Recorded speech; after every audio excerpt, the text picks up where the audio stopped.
Good evening and welcome to the very first edition of The Probe for the year 2022. And I must say, is entirely dedicated to the late General Manager, Joy Brand's Elvis Koku-Kwashi, who birthed this particular slot, started from the lockdown all the way to beyond the lockdown and now The Probe. We celebrate him and may his soul continue to rest in perfect peace. Good evening once again and welcome to tonight's edition of The Probe, live on the Joy News channel here in Kukumlemle. We are also live on Joy 99.7 FM, also on Love 99.5 FM in Kumasi, myjoyonline.com, all our social media platforms, also on YouTube, DSTV channel 421, GoTV channel 144, also on Joy Prime. And it's an edition that we are starting today, hoping to get answers or closure to issues that happened in 2021 that you wanted answers for, that maybe you did not get or was not satisfied with the answers that you got. 2022 has also started and we're hoping that you will get answers to certain things that you're expecting to happen. It's happening tonight here on The Probe as the Information Minister, Kojo Oppong-Nkrumah, joins us live from Studio 995 all the way in Kumasi, is the Love FM studios. I'll be right back, then we get talking a number of your questions and that you've sent in, loads and loads of them. Hopefully, we'll get to go through it. But if you haven't sent them already, you can also join us with your questions, comments, suggestions via WhatsApp, also on all our social media platforms. You can leave it there. I am MFR Paul. Good evening once again and welcome to The Probe. I'll be right back. Please stay with me.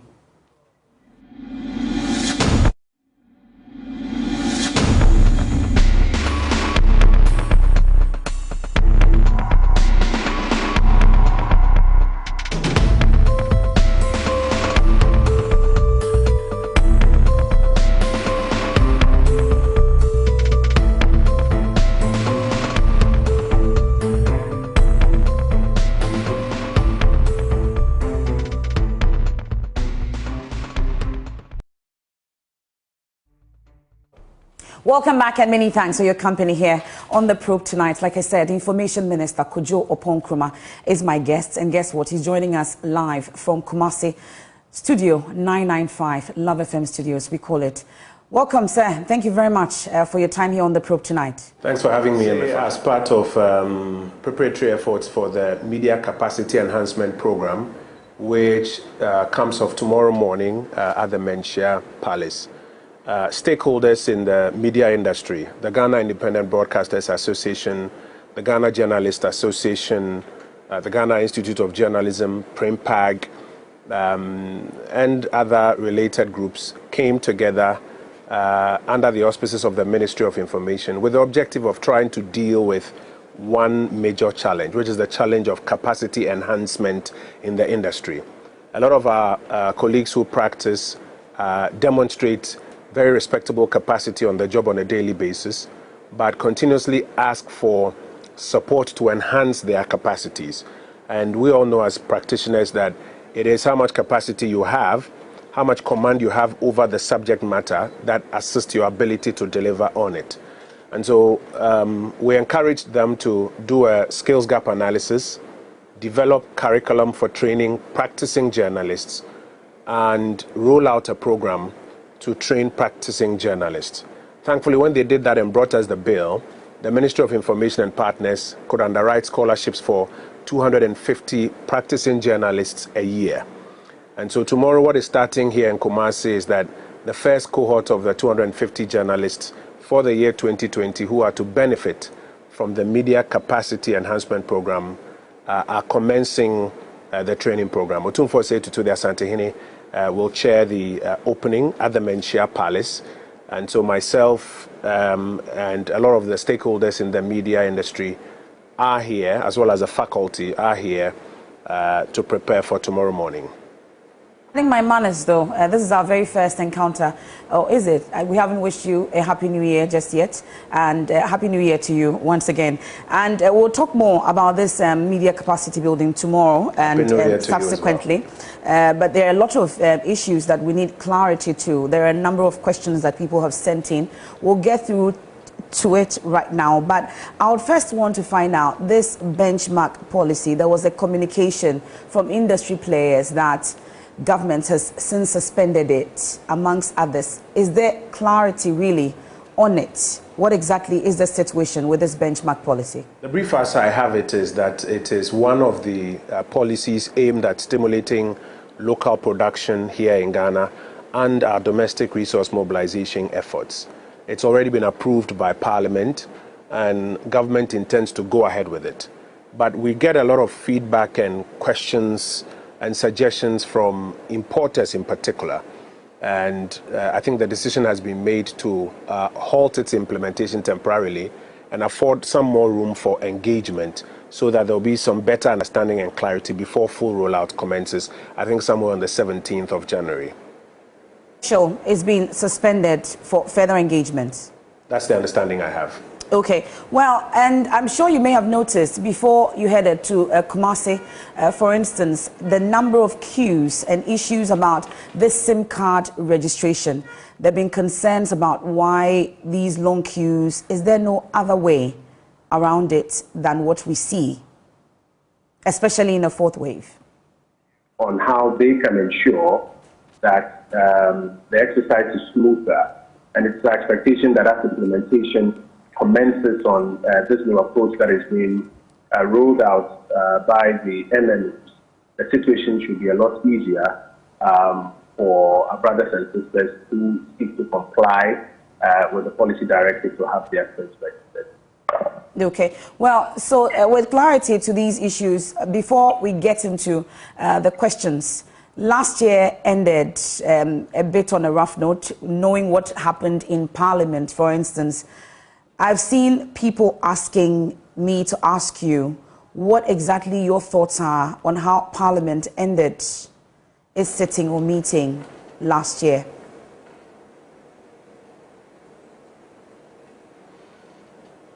I think it's obvious to every observer that though we have a near-hung Parliament, 138 to 137, Parliament generally conducted the majority of its business very well. And the Speaker of Parliament, who is from the NDC stock, generally, until the very final days where some of his decisions were worrisome to us, also, held his own pretty well. It was in the last, I think, 1 month or so during the budget processes that a string of decisions made by the Speaker per curiam led to some chaos in the House. I am not sure that we have come to a common page on how to move forward yet, but it is our expectation that when Parliament resumes, I think around the 25th of January, and leadership reconvenes, we'll be able to navigate these very challenging contours for our democracy. If you had to describe happenings of the last meeting with one word, what would it be?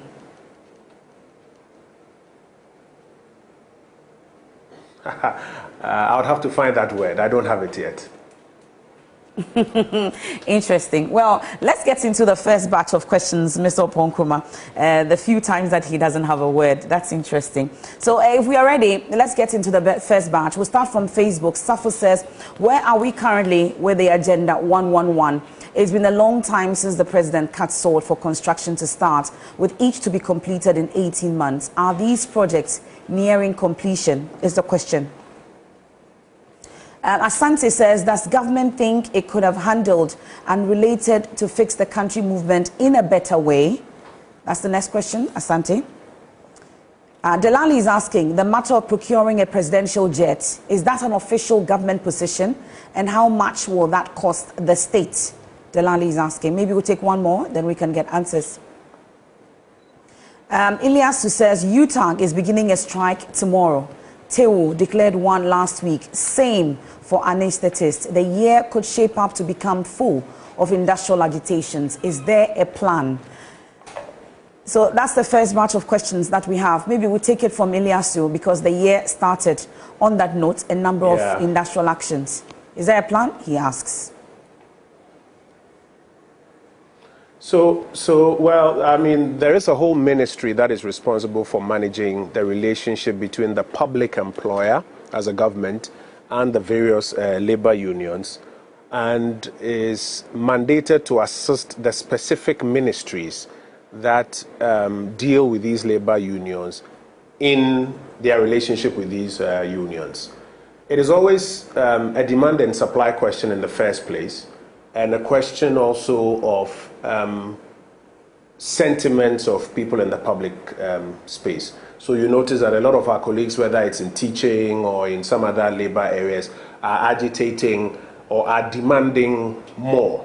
You always have to ask yourself from the supply side, how much supply is there to adequately respond to this? And it is within that framework that this conversation continues to go on between whether it's education ministry or other related ministries and the labor unions, with the employment ministry at the table. At the moment, I think it's still work in progress. Some industrial actions have been announced. There are rules that govern the conditions under which you can announce industrial action, whether you can use industrial action as a bargaining chip at the table or not, or whether you have to exhaust the processes. My understanding is that the employment minister and his associates are very much on top of it and are assisting the frontline ministries like education, etc., to try and find that fine balance between demand and supply. And our hope is that they will be successful sooner than later. But I think the reality also is that usually when a government is done with its first term, you see a lot of attempts to whip up labor angst from various parts of the body politic. Our hope is that that is not what is happening in this instance, and that the legitimate concerns that are being raised by these labor unions can be addressed as soon as possible. Do we get a sense that a floodgate of a sort has been opened on the labor front for these agitations? If that would be the case, it will certainly not be on the part of government. But it is important for all of us to come to a certain point of understanding that it's a demand and supply question. Where are we as a country in terms of supply? It will take us to one of the questions that I'm very sure will come up. Because as I followed your social media thread, I've seen a lot of questions pop up on revenue mobilization and E-levy, etc. And it's one thing I always talk to you and our colleagues about. That's the supply side. So as we demand, we also have to look at the supply side. And it is when we're able to match the two that some equilibrium will be brought to bear. Okay. Well, there's a question also about the Agenda 111. We started off the year last year. Completion. What exactly is the status of these 111 hospitals that were supposed to be built?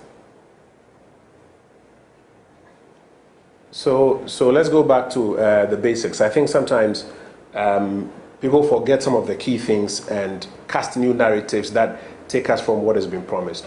Government has an Agenda 111 made up of about 92 or 93 district hospitals, initially 88, now moved to about 93 if I'm correct, and then there are regional and specialist hospitals, including psychiatric hospitals. And work for the first group, which is the district hospitals, about 93 of them, is what we have tackled. Now, we mentioned very clearly from the beginning that we expect that when any project is commenced, within about 18 months after commencement, it should be completed. We have not said that from the day the president started, all 93 or so will be completed in 18 months. And it's very important that we go back to the initial communication and get the Ghanaian public to understand and to be reminded of what has been said. So what has been said is that from commencement, within 18 months of every project when it is commenced, we expect some completion. That's the first point. The second point is that, so Trede, for example, was where we had the commencement of works. Beyond Trede, a number of contractors have also received their mobilization and are expected to get onto the ground and to commence works, and the clock starts counting thereon. My understanding is that I think in the first week of February, we expect to have the Agenda 111 Implementation Committee formally update the country that so far work has commenced on X number of projects. And by March, the very first tour across these projects, at least the first, I think 30 or so, where actual commencement has started is expected to take place even as commencement starts for others. So it's something that the administration is very committed to and is rolling it out in bits and pieces even as we speak currently. But as it stands now, we are not aware how many exactly have started and at which stage they are. Yeah, and as I explained, in the first week of February, our expectation is that somewhere around the first 2 weeks of February, the implementation committee will be updating on these numbers as you are requiring. We're almost there. Okay. Well, Asante is asking, does government think it could have handled and related to fix the country movement in a better way? This was a key issue also that happened in 2021. I don't know if there are any specifics that people are of the view were not handled well. If there are, we can look at those specifics. Okay, Asante, that's the response to you. But at least we also the media engagement, the issues that were raised by the Fix the Country demonstrators, for instance. They had concerns about the situation in this country, economic hardships, among others. The engagement from government and those who were leading this public agitations. For him, I mean, I'm sure right that's from what the he's very asking. That did you relate to a them well? delegation of ministers met the conveners of this platform and expressed government's willingness to continuously engage with them. I was tasked and I delivered on leading engagements between, for example, the minister responsible for finance and the entire country through the press at the finance ministry to respond to the questions of how are we getting the Ghanaian economy on track, especially after COVID. And even from there, the minister has held several engagements updating on how we are getting this economy back on track. We've rolled out a full program, the Ghana Cares Obatampa program. The results are coming in. You are seeing the numbers in growth. You are seeing the numbers in jobs that are gradually coming up. It's not perfect yet, but I think that is clarity in terms of response on the economy. Take roads. We've had the opportunity to have the roads minister front and center update the country on the roads projects that have been delivered, are being delivered, are on the cards to be delivered. And in the last, I think, 1 month, if you've watched many of the government social media platforms and the government communication teams' platforms, we have been pushing, including the president and vice president's platforms, we've been pushing updates on what is happening in terms of roads. There will be many roads out there that will still be calling for attention, yes, admittedly. But you would find that a lot has been done, is being done during this process. So in terms of responses to some of the issues that were raised as part of this conversation, that some specific things should be fixed, we're of the view that we have engaged frontally, responsibly, honestly with the conveners and with the Ghanaian people. If there are any matters still outstanding that there's a view can be better handled, I'm happy to hear them and respond to them. It was a year of roads, since we've been talking about it, a year of roads in 2021. How much of these roads were we able to complete?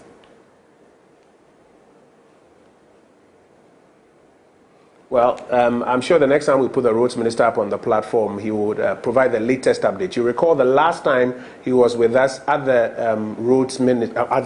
at the Ministry of Information, he provided the extent of roads that have been done so far and work in progress so far, roads, bridges, overpasses, etc. He's scheduled to be with us, I think, by the end of March, by the end of Q1, and he'll be able to provide the latest updates. Before then, the last update since his press briefing was also made available in the 2022 budget with all of the details. So I'm sure next time he joins us, he can give us the latest numbers. Okay. Well, there were a number of demonstrations also about roads, still on roads. And we heard the minister, for instance, mention that demonstrations will not, force government to, fix roads. Is that a view shared by government?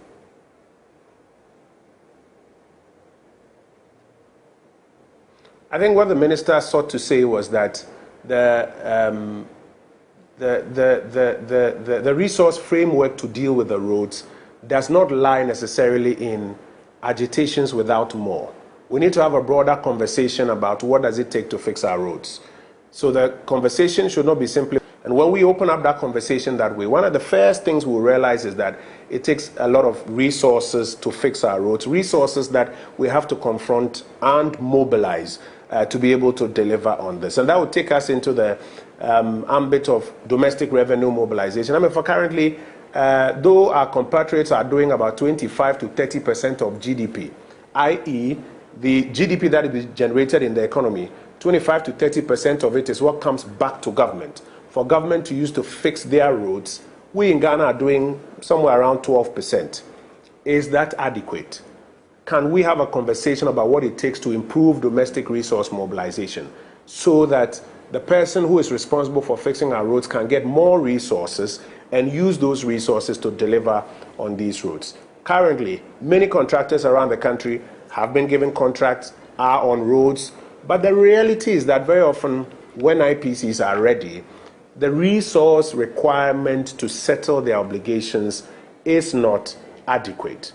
And so it is not just a conversation about when are you fixing my roads, fix my roads or I'll burn a tie. It is a conversation about what does it take to fix our roads and how can we share that responsibility together. Well, Delali is asking the matter of procuring a presidential jet.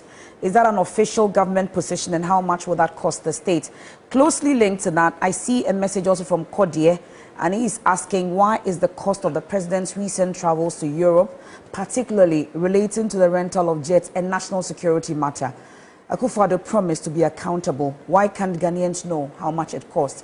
Maybe we could tie both in and talk about the presidential jets. So I would reiterate what the minister responsible for defense told Parliament. And he was quite clear that he has received a request from the Ghana Air Force to procure an executive carrier. And he was even clear on that day that it is not a presidential jet, it's an executive carrier that he has received a request for. He and his advisors would have to first consider that request and make a determination whether or not that request is a request that, within the context of the various needs of this country, resource constraints, is something that he and his advisors are comfortable with. When he is done, he will, if he is convinced, then appear before Cabinet and seek to make a case for it at Cabinet. And he will need to mobilize the support of other colleague Cabinet ministers to advise the president. Cabinet, if you check the Constitution, is an advisory body to the president, to advise the president. And if the president is convinced and a transaction of that nature is approved, then we'll have to proceed to Parliament to request Parliament to approve a financing agreement and a commercial agreement for such purposes. As at now, none of those processes has been completed. What I do understand has happened, what the minister explained to Parliament is that he has only received a request from the Ghana Air Force, which request is being considered by his ministry. Whatever decision is made by his ministry, he will then inform the necessary parties of it. But just for clarity, what's the difference between an executive carrier and a presidential jet? So, for example, in America, they have the Air Force One, which is the presidential jet. It carries the president. And then I think sometimes the vice president. And no other persons are necessarily given access to that. The Ghana Air Force also operates an executive carrier service for executives, Speaker of Parliament, ministers of state, VVIPs, other heads of state that for some reason or the other may have to be brought into the Ghanaian jurisdiction. For that, they have an executive, or they sometimes have an executive carrier, which is used for that purpose. Sometimes it can be reconfigured depending on the needs or whatever needs to be flown across. The understanding we have is that that is what they have requested for, not an aircraft for the exclusive use of the president, which is what is known as the presidential jet. But even that request they have made is a request that is now being considered by the Defense Ministry, and when they do come to a conclusion on it, whether they agree with the request or disagree with the request, I'm sure we'll all be informed accordingly. And the Air Force has no idea what the financial implications will be. I'm sure before they put that forward, there will be some, monetary. I'm not privy to what ideas they they have or they do not have. But all of that will be matters of consideration at the Ministry of Defense. And when they come to a view, I'm sure it will not be a secret matter. If they come to the view that it is not a request they can support, I'm sure we'll be made aware of it. If they come to the view that it is a request they can support, I'm sure they will make us aware of that. And talk of secret matters. We've heard the issues about the president's travel relating to rental of jets, amongst others, as being described as a national security matter. The concern for Kodia is that the President Akufo-Addo promised to be accountable. Why can't Ghanaians know how much it is costing him to rent a presidential jet or to travel to Europe, for instance, especially when it's become a matter of controversy? Again, my understanding... Yeah, go ahead. I'm done with that.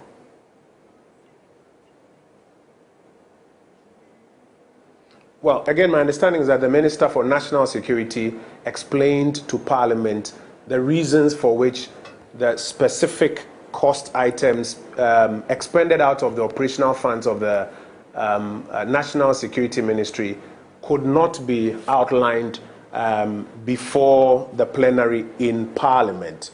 Parliament, I don't recall, challenged that. I don't recall Parliament challenged that because that has been the practice, I think, in this republic for a while now. Obviously, not everybody will agree with that, and I'm sure the questioner does not agree with that. But that is the position that the National Security Minister expressed, and Parliament did not disagree with that view. Okay, let's take the next batch of questions at this point. And we've been talking about E-levy. I see that there are a number of questions there. If we are ready, let's take the next batch of questions. This one from Kweku. Some public sector workers have kicked against a 7% raise for public sector workers. Is it fair that those of you in the political class get such huge salaries, but other public sector workers get less? That's Kweku's message. On WhatsApp, Ajiman says, what is the impact of the current jostling for NPP national offices as well as the flag bearership race having on government business in this new year and the battles heating up? How will government deal with it? Ajiman is asking. Genesis says there's at least one NPP MP sponsoring the anti-LGBTQ bill. He's also a deputy minister. What is government's position on the current bill before Parliament? And there's one also from Aseye, I'm sure not really available on the screen. It says, is the E-levy still on the table? And what is government's strategy with Parliament set to return in 2 weeks? Maybe we'll start with Aseye's question. Issues about E-levy. I see tons and tons of them. We'll go through. Yeah, I saw a lot of questions on E-levy when I went through comments under your initial post. The E-levy is still on the table.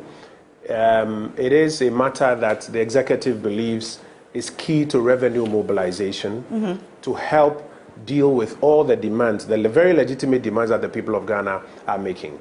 You see, the first point is that the demands on government will not go down. They will actually be going up.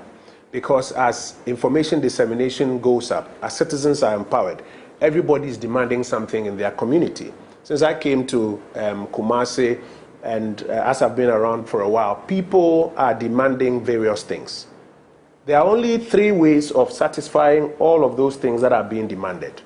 You either wait for somebody to gift it to you, or you borrow for it, or you pay for it. Only 3 ways. Now today, because of donor fatigue, global economic hardships, and COVID as well, you are not necessarily going to get a lot of gifts from around the world to respond to the needs of people. That's number 1. Number 2, today, especially because of COVID and the kind of borrowing that economies around the world and Ghana have had to do because of COVID, you are almost at the point where you cannot borrow so much to respond to these very legitimate needs of the Ghanaians: roads, schools, hospitals, jobs. You can't borrow your way out of those. So the third and only option that remains is the revenue mobilization effort. So the E-levy remains an instrumental part of the fiscal framework for 2022, and it's still on the table. It is okay that some persons have contrary views. In a democracy, you don't expect 100% of views to congregate in one way. In fact, if all of us thought the same way, this probably won't be a democracy. So it's okay that not everybody agrees to the methods that we intend to employ to raise revenue. What is important is that we handle that disagreement in a civil, mature, courteous manner. That disagreement ought not to degenerate into blows and using of harmful implements to attack one another. That's not a civilized democracy. And so these disagreements have to be resolved by the force of reason and thought and argument and by a vote. That's how Parliament conducts its business. So our expectation is that when Parliament resumes and Mr. Speaker is in the chair, and that is very important because this is a peculiar Parliament. The Speaker needs to be in the chair so that we can go through the process of considering the E-levy and take a decision on it at the end of the day and raise those revenues to deliver on the very legitimate concerns that the labor groups that you just mentioned are agitating, the very legitimate concerns they are raising. You need resources to be able to respond to those. You need resources to respond to the question of roads. You need resources to respond to the question of factories and jobs all over the place. So our expectation is that when Parliament resumes, we'll have an opportunity to go through the debate, try to convince one another, and in the end put it to a vote and handle it in a very civilized manner like all the mature democracies do. But do we get the sense that government is trying to make us understand that without this particular E-levy, nothing is going to happen in terms of our roads being fixed, amongst others? Is this the be it and end it all to our situation as a country? No, I don't think anybody in government has said that. Nobody in government has said that without E-levy, we can't. I mean, quite recently, I heard one of our colleagues on the NDC side try to create an impression that government says that E-levy is the solution to all our problems. Government hasn't said that. All revenue handles, the 145 billion Ghana cedis that has been appropriated, it is made up of a mix of revenue and debt. So every one of those handles must come in for us to deliver on the program. MFA, the budget of Ghana for the year 2022 is 145 billion. My analysis, when I run the analysis, we should probably be doing about 200 to 250 billion. A lot of the noise and commentary in town is money, but 250 billion can deal with all of these. The problem is that you are only able to raise, people are paying only about 60, 70 billion. And then you have to borrow and add to that, and then come to a point where you can afford to spend only 145 billion. If you are going to bring your deficit down to about 7.5, 7.9, we've spoken about in this year. So if you are going to get to that 200, 250 billion, that really pushes the envelope. We have to mobilize domestic resources. And we have to be straight about that with everybody. It is the resources that will help us to deliver on everything. I'm in Kumasi, the Ashanti people have a proverb. They say, "Kwan chaya de efe, nansu ye diska, eneye." How then do you respond to Kojo, your namesake, who says it appears as the mismanagement of the economy that is pushing government to impose this particular E-levy?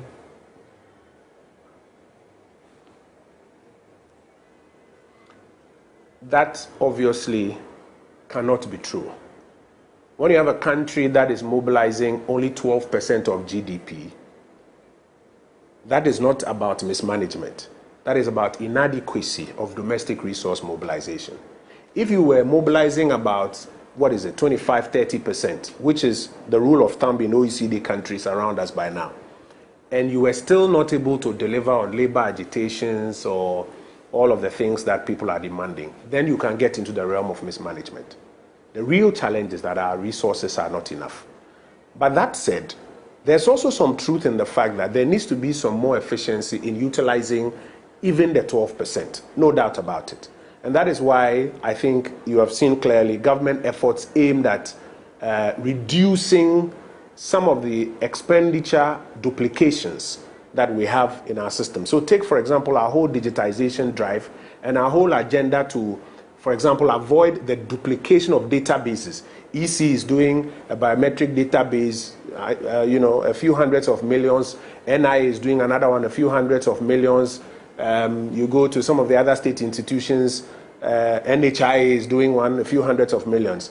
This whole exercise to ensure that, for example, not everybody is doing their own database, and that you can have one database that can cut across. There are ways of reducing some of the expenses and better utilizing the 12.5% of GDP that we are mobilizing. But even if you managed to save 1%, that becomes what? You are probably getting to 13% of GDP. That is still not enough when you need 25 or 30% of GDP. So yes, there's something to be said about efficiency and cutting out inefficiencies, but there's a bigger question that we need to answer. And that question is not about MPP or NDC. If we don't confront that question, any administration in power will struggle to deliver on the real needs of the Ghanaian people simply because the resources are not adequate. Well, still on E-levy, following the fight in Parliament, since you've been talking about it, what sort of engagements have happened with the minority on this particular E-levy? And whilst at it, has government resorted to witch hunting, for instance? We've seen the recent prosecution of Ato Forson, for instance, the ranking on the Finance Committee in Parliament. So we're talking about the engagements that have happened with the minority since what we saw in Parliament happened, and then whether government has resorted to witch hunting. I think anybody who says that there has not been engagement on E-levy is just casting a narrative without or is just casting a narrative and refusing to look at the facts on the ground. I mean, E-levy is one of the matters that has been most engaged on, to the extent that the minority leader announced that after he had his engagement with the Minister of Finance and the Minister of State at Finance, he was of the view that 1% will suffice. MF, I'm sure you recall. I do. MF, are you there? Hello? Yes, I'm here. I do recall. Yeah. So there's been extensive consultation on E-levy. The position that our colleagues in the minority have taken is that they don't want it, that they will not support it. And that is fair. It is fair for them to say that they don't want it, they won't vote for it. But what is not fair is for them to attempt to obstruct the process because they don't support it. I think we must be clear about it. There have been things that we on this side have not been supportive of. And there are things that they will not be supportive of. That's how democracy works. But the fact that you don't support it does not mean you should deliberately obstruct the process. So the conversation about E-levy, I don't think should be reduced to should there be more engagement. All the engagements have taken place. You have heard people give testimony of how they have now been convinced about those engagements. But they have taken a position that they don't support it. And that is fine. But they ought not to obstruct the process simply because they don't support it. If we do that, we'll be degenerating into a society of chaos and lawlessness. That because somebody does not agree with something, then they are going to deliberately obstruct the organs of government from working. And that is not how we want to run our democracy. And are you resorting to witch hunting? To fish out the key people that are leading it and prosecute them? I don't think so. I think I saw the... No. I don't think so. I think I saw the Attorney General's department that is handling that particular matter put out a statement explaining the basis on which that matter was put out. As far as I know, we are very committed to having a debate in the Chamber of Parliament and taking a vote on it. And that's how you resolve matters like this. Okay, so E-levy is still on the table, still at 1.75, 1.5. What exactly will be the reviewed figure, if it will be reviewed at all? This is at 1.75 after getting the telcos to cut down 25% of their charges. So it still stays so at that the net impact on the Ghanaian is reduced by 0.25. Okay. Well, there was a question from Kweku also on some public sector workers having kicked against a 7% raise for public sector workers. We heard the president announce that the Employment and Labour Relations Minister, where you are in Kumasi, that's when the announcement was made. But for them, it's still inadequate, knowing that the political class gets such huge salaries, but other public sector workers get less.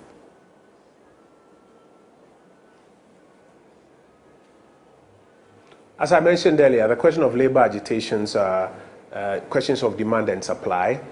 and relativities, and we are hopeful that between the Labour Ministry and the various mother ministries and these labour unions, they'll be able to come to a certain point of understanding. Well, Ajiman is asking about the impact of current jostling for MPP national offices. It was the message I read earlier, and its impact on government business and how government is dealing with it. I don't think it's currently impacting government business, but it has the potential to derail government business if not checked. And that is why the president has been very clear, for example, to his ministers, that he wants everybody focused on the job. If he's of the view that you are not focused on the job, he will take the necessary consequential action. The party has backed him up by being very clear that we are not in a campaign period and they will not tolerate individuals seeking to campaign at this time when we are focused on recovering the Ghanaian economy from COVID and its ravages and getting the Ghanaian people a higher quality of life. Genesis' message also, I'll bring that in quickly. There's at least one NPP MP sponsoring the anti-LGBTQ bill. He's also a deputy minister. He says, what is government's position on the current bill before Parliament? Government has a position? I mean, I think for anybody who understands parliamentary processes and legislation, he or she will agree with me that it would be inappropriate for the executive to preempt processes that are ongoing in Parliament by stating a position on an outcome which we don't know. If the executive were to state a position, what is our position on? Is it a position on the draft or the position on the amendments that even the promoters of the bill have mentioned that they may seek to procure when it gets on the floor, or is the position on the potential outcome of the bill? So it's a bit inappropriate when it comes to private members' bill for the executive to purport to exact a position on it now. Remember, this is a private members' bill that was occasioned by advocacy for pro-LGBT rights in this republic. We have lived for centuries knowing that there are people around us who have their own LGBT interests. And the Ghanaian society has not been in attack on them or has not sought to legislate against them per se.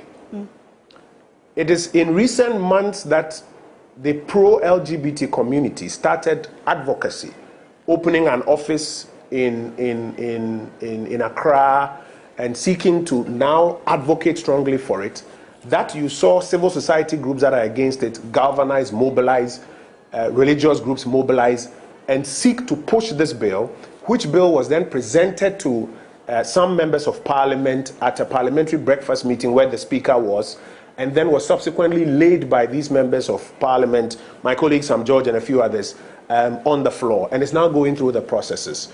I think what we should do is to trust our democracy, that the committee, I'm a member of the committee started public hearings, we are hearing from various sides, the committee will do a good job, bring its report to Parliament as a whole. I'm optimistic that Parliament as a whole will do a decent job on it, and whatever final outcome that Parliament then presents is what the executive can see and have a view on. At this stage, it may be inappropriate for the executive to be proffering views on it. Okay, I have a number of messages. On the bill. Okay, I have a number of messages. I'm hoping that we can run through a few of them just before we go. But speaking of bills, what stage has the broadcasting bill got into? Maxwell is asking, and how does stakeholders contribute to it? We have a new draft of the broadcasting bill. This draft was developed after we engaged with all stakeholders on the initial draft that I inherited. And so this draft will be subjected to broad stakeholder consultations before we lay it before Parliament. So I'd encourage him to look out through the Ministry of Information platforms when we announce the engagement on this new draft as we have it. Okay, there's a message from the Northeast region on you promising to equip the Information Services Department to enable its function effectively in this COVID-19 era. He says the department in the various districts are unable to function due to lack of logistics and staff. What has become of that promise? Tanko is asking. Yeah, we have a $35 million request before Cabinet seeking to retool all the 261 plus 16 plus 1 offices of the Information Services Department, seeking to provide them with computers connected to the internet, and also seeking to provide them with vans. You go to many of our areas and the vans have broken down and are not functional. We are looking for it, A, to get approval from Cabinet, and B, approval from Parliament, and C, to get the resources. It's a demand and supply thing, as I've been discussing with you. And when we have those resources, we can quickly deliver on that. NAPCO, I can't count the number of messages I've received regarding NAPCO and their arrears, payments that they have to be paid that hasn't come through. What exactly is the status of these, volunteers or people that went through that program and have still not been paid?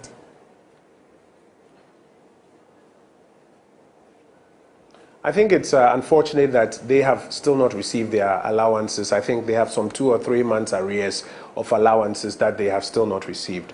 But the reason is that you recall the program itself came to an end, that cohort had their tenure coming to an end because it's a 3-year tenure for every cohort. And the initial understanding was that that entire cohort was going to be exited, but an extension has been granted to them. And our expectation is that they would quickly finish the rollover exercise they are doing and do well to pay the allowances that are due these brothers and sisters of ours. We feel the kind of pain that they are going through. We expect that it will be resolved as soon as possible. But we don't know when exactly they will be paid, is the question they're asking. I don't have dates as I speak to you right now, but I do know that it is a matter that, for example, the Honorable Charles Edubuahin, at the Office of the Vice President, Dr. Anyas of the NAPCO Secretariat are keenly working on to complete this extension and rollover so that they can satisfy the obligations. I see a number of questions also on education. The plan that we have for education this year, especially the basic level, issues about textbooks have come up. I see my colleague, Kwejo Mensah Brampa of Adum Newsroom, sending a long question also about when will basic schools reopen in the country. GES is here to come out with dates for school reopening, making parents and guardians confused on how to plan their lives. Amongst others, no official calendar of activities for basic education is out as we speak. Andy is also asking, what exactly is the situation per your understanding?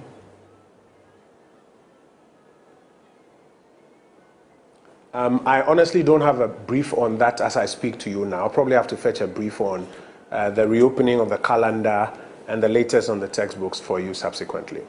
Okay. Well, so how about textbooks? Do we know?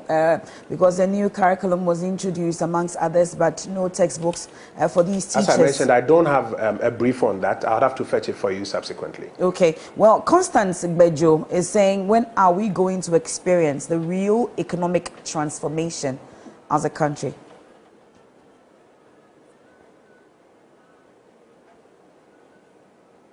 Well, transformation is a process. It's not an event. When you have an economy that dwindles down to about 3.4 growth, as we had by 2016, and begins to pick up to about average 7% from 2017 to 2019, dipped in COVID, and is now back up, hitting average about 7% moving on. What it means is that if your economy is growing at 7% per annum, even for 5 years or for 10 years or for 8 years of the Akufo-Addo administration, you will see transformation by the time you are done at the end. When China was going through their transformation spell, it wasn't a one-day event. But when they were averaging about 8% growth year on year, within about a decade, if you do 8% on the last 8%, on the last 8%, on the last 8%, within about a decade, you see the kind of transformation you would have achieved. So our prayer is that the Ghanaian people continue to keep faith with the average 7% growth, which is obviously way better than 3.4%, and continue to hold on to that average 7% or 8% under the Akufo-Addo or the MPP administration. And over a period, you will bear testimony to that transformation that we have all been looking for. And finally, what would you say to those who say that this NPP administration is intolerant?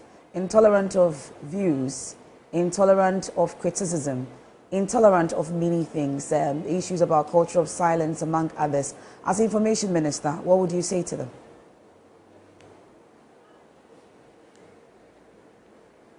I've been here for the last 1 hour responding to questions from Ghanaians. I believe that you cannot say that I or my colleagues are intolerant. I'll tell you a funny story. Very often, the people who complain that maybe we are intolerant themselves are the people who can't take criticism. And when you question or critique their work even, then they go up, in flames with all sorts of accusations. We're running a democracy. We'll not all agree on, the same things.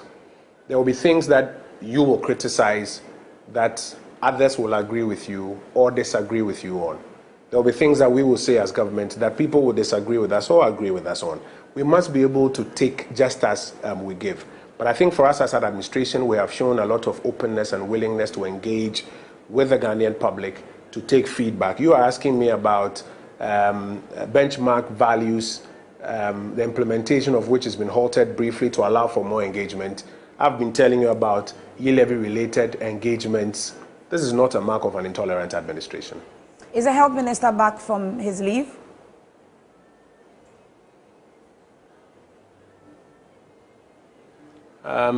You mean his initial leave he went on? Mm-hmm.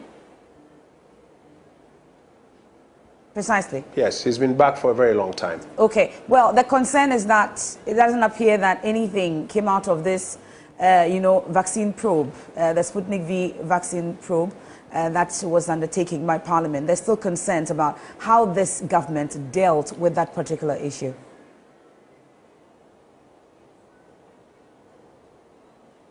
Well, Parliament is a different arm from the executive. Parliament conducted a probe. If there's a view that Parliament has not been conclusive with it, with great respect, Parliament will be the best body to answer to that question. Unfortunately, I speak for the executive only, and the people of Ofuasi Ayobi. Mr. Oponkruma, we are grateful for your time, and we look forward to that engagement tomorrow. Is there a particular criteria for the media persons that are partaking in this? Briefly, 30 seconds. No, media persons who are interested applied to the Media Capacity Enhancement Program, which is run by an independent body of industry experts, and they accepted some of those applications. So any media person out there can just go to the website, I think it's mcep.com, and register to be part of the next cohort. But we'll provide more information tomorrow. Thank you. Thank you very much. That's Ghana's Information Minister, Kojo Oponkruma, joining us for tonight's edition of The Probe, all the way from our Love FM studios in Kumasi. I am Emefa Paul. Another edition of The Probe comes your way same time next week. A Walk of Jesus for our radio audience is up next with Pastor Atuakwa hosting Prophet Hehe Meku. Please, you want to stay for that. Have a good evening. Many thanks for your company.